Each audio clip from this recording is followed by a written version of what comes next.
Yeah, I'm about done filming in my kitchen. I'm done with this. Good morning, Minneapolis. New studio. Who dis? Hello, thank you so much for tuning in. Yes, this is the exciting news for us. I kept saying, this is the last one we were gonna do here, and by here, I'm at my apartment. Not the actual whole show. See, we got you. So yes, today we are bringing you a new episode of Good Morning Minneapolis from Onside Public Media. My name is Toussaint Morrison. I'll be your host. Today, in obvious news, civil rights leaders will be meeting with Senator Joe Manchin with hopes that he'll be less racist. West Virginia, less racist. Good luck. All right, our leading story today is Winston Smith, a black man who was gunned down by law enforcement last week on June 3rd here in uptown Minneapolis, Minnesota. He was met atop a parking lot across from Calhoun Square, racist name. Winston Smith was met by deputized Ramsey and Hennepin County law enforcement officials in tandem with U.S. Marshals, the feds. Yes, Winston Smith was gunned down by the feds and Ramsey and Hennepin County deputized law enforcement. So, what's the catch? The catch is there were no body cams. There's no squad car footage. There is no footage of anything as of now that they are reporting. They're saying that they weren't allowed to have body cams nor have squad car footage. So here we are yet again in the dark as another black man has been put into the ground by law enforcement officials. Were the law enforcement officials wearing uniforms? We don't know. Were they wearing plainclothes? We don't know. Were they dressed up as their 1850s garb from the U.S. Marshals when they were incepted in 1850 to chase down fugitive slaves? We'll never know because there's no footage of them. So, here's a look at the top of the parking lot where they shot and killed Winston Smith. Now, if you look at the cars, they seem to all be unmarked, and there's over a dozen of them. We go back to Dalal Eid.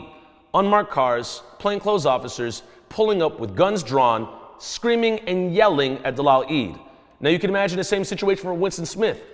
Over half a dozen unmarked cars, law enforcement agents probably running out with guns drawn, yelling and screaming. What would you do? So, who dropped the ball first other than law enforcement agents? Well, the Star Tribune decided to go full Blair Walsh in the playoffs and write this. The man was a murder suspect who was being pursued by deputies. Incorrect. Winston Smith was not a murder suspect. In a press conference where the BCA released information that they were looking for a murder suspect, but happened to get a tip about Winston Smith for some other charges and decided to pull up on Winston Smith instead of the initial murder suspect they were looking for. Oh my goodness, the damage has been done. Why did you report that and lie on this black man's name? There are no murder charges. So why are you pulling up on one black man with 8 cars? I mean, this looks like a Trump rally gone wrong. I don't want to go to that. So, you thought it was getting better? Actually, it's getting worse, and it's been worse the whole time, because what we're looking at now in the case of Winston Smith is deputized cowboys and off-camera killers that have been given permission to kill black men with impunity and then fade into the night. Do we have the names of the officers that killed Winston Smith? Nope.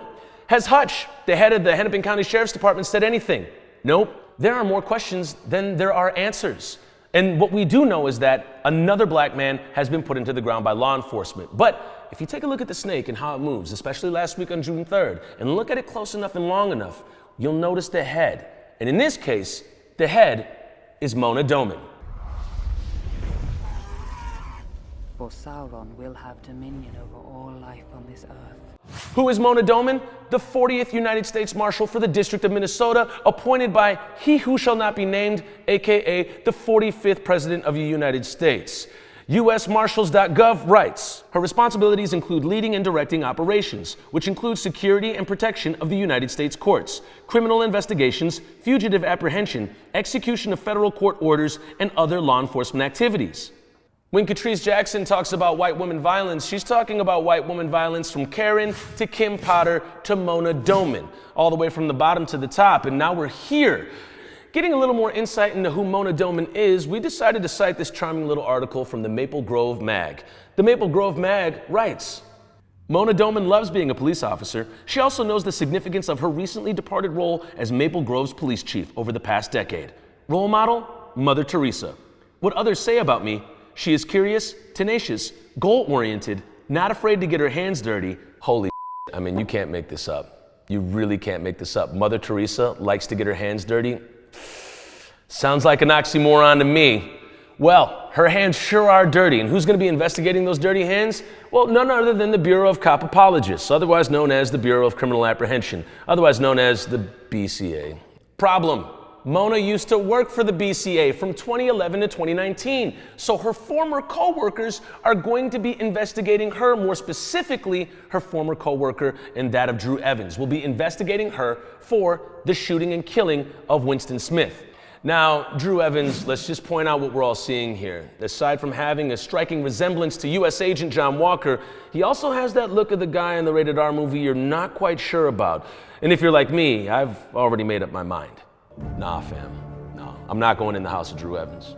Yeah, no, I know the zombies are coming, but I'm not going in the house with that guy. No, let alone the basement.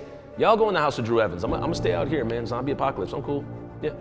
BCA writes, Drew Evans was named the superintendent of the BCA in 2015. Prior to his role, Evans worked for the BCA Investigations Division, Homicide Unit, as a special agent and senior special agent, where he conducted and oversaw violent crime investigations throughout Minnesota. He most recently served as the BCA Assistant Superintendent since 2012. Okay, let's recap, shall we? Mona Doman is the former police chief of Maple Grove. She's also the former Minnesota Commissioner of Public Safety, which is in tandem with the BCA. Drew Evans worked with the BCA from 2013 on. From 2013 to 2019, Mona Doman was the boss of Drew Evans while they worked at the BCA. Now Drew Evans, as the superintendent of the BCA, is investigating Mona Doman, who is now the head of the U.S. Marshals for Minnesota. And it's cops investigating cops investigating cops. You can guess what the outcome is going to be. And this is all in regards for the shooting and killing of Winston Smith. Let us not forget another black man has been put into the ground by law enforcement officials. And those are the facts. Those are the facts that we all looked up from the BCA's website and the U.S. Marshals website. So for all the journalists out there that reported Winston Smith as a murder suspect, I leave you with the words of the great Billy Dukes. Now you see now, you done f***ed up, you know that, don't you? I See what I'm saying? I thought. No, so, you know what I'm saying? That you done f***ed up now, you know that, don't you? All we ask is that you research the white folks in power that are moving around off-camera killer cops and deputized cowboys throughout the city to murder black men before you start painting black men as the murderers by propaganda and falsified information. I mean, you people get like health insurance, man. Y'all got bennies, right? You got like promised paychecks that come through every 2 weeks. You got an office space. You got things, man. You probably get a free gym membership with your job. Just tell the truth. Research and tell the truth. Investigate these white folks. Come on now. And hey, if you're a journalist and you're not interested in doing better, just get a job over at PBS Twin Cities Public Television, where you can remark objectively on the weather. PBS, what police brutality? Well, since white supremacy doesn't seem to be ending anytime soon, neither will we, and we'll be here to report on it. So this is an ongoing case with Winston Smith and the U.S. Marshals, Ramsey and Hennepin County Sheriff's Department, law enforcement officials all involved. We will be reporting on this as it unfolds. So stay tuned to all the on-site social medias, and also be sure to check out the folks that have we've used some of the screenshots from: Georgia Fort, Racial Justice Network, Mercado Media, and many others. We're going to put them in the links below, but feel free to check out those folks as well, because this takes a village. It's not just us. It takes a village. There's an old saying: there are no coincidences in George Floyd Square. I'd like to expand that out and say there are no coincidences. On June 3rd, the same day that Winston Smith was murdered by law enforcement officials in uptown Minneapolis, the city of Minneapolis decided to take the barriers down and attempt to reopen the streets at George Floyd Square on 38th in Chicago. Yes, June 3rd, around 4 a.m., the city attempted to reopen the square. Now, they took the barriers down, but community members put makeshift barriers back, closing the square indefinitely, and we'll see what happens going forward. There was a press conference held soon after. Same thing with Winston Smith. This is an ongoing story, and you can check into some of the social media links that we'll put below that are regarding that, where you can see links to the press conferences. We have a few links to the press conferences that they held there as well, to get the feel and the voice of what's going on at the square. And you're also just invited to come down to the square and see it for yourself. Well, that'll do it for us. First episode, new studio. We're on a new channel, and I just can't express the gratitude enough to y'all for the support. And we're gonna be bringing in new shows here today, later today, this Thursday, June 10th. We're gonna be rolling out a new show, Basement Farmer. So you'll get to meet the gardener, Alex from Mingus Family Farms. Hope you enjoy that. And also, there's an echo here right now. So this place is evolving. We have, very few things that are put in place. We're gonna have local artists come in and create murals on the walls. We're going to be bringing in new furniture, and of course, more plants. Way more plants. There's gonna be many more plants here. So we appreciate y'all, and you can become a member of Onsite Public Media in the link below. That helps us keep the lights on, proverbially and literally right now. So thank you so much, and as always, our work is never, ever, ever, ever, ever, ever, ever done.